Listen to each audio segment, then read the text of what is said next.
r/scary stories posted by you/airbooking.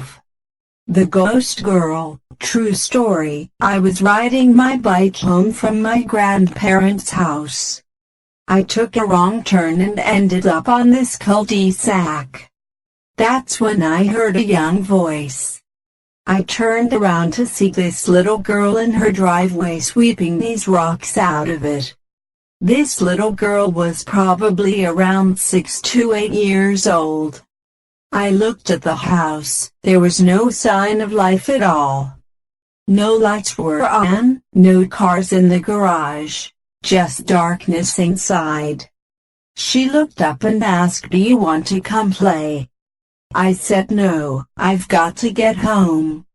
I got back on my bike and turned around and started to leave. She yells, "Come back anytime." I get back home and go to bed. I go back on another bike ride the next day and go back to that cul-de-sac. I asked this man, who seemed to have come out of the house across from where this little girl lived. I asked him, "Did you happen to see a little girl out here last night sweeping rocks?" He looks at me and just stares. He asks, "What girl?" I say, "There was a little girl out here yesterday. She has long blonde hair, blue eyes, and was wearing a red dress." The old man says she hasn't lived there for 4 years. I blurted out, "What do you mean?"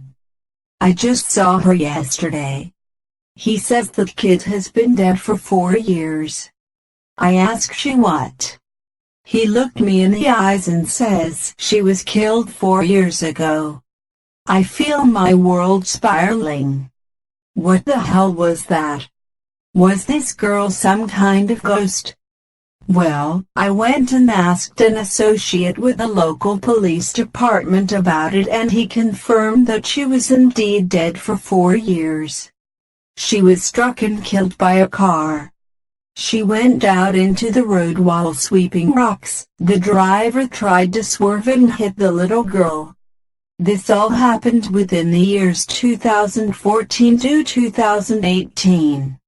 I still go back to this day, 2019, to see if she says hi to me again. Rest in peace, Ghost Girl. She would be 11 now. It's been a year since I've seen her and 5 years since she was killed.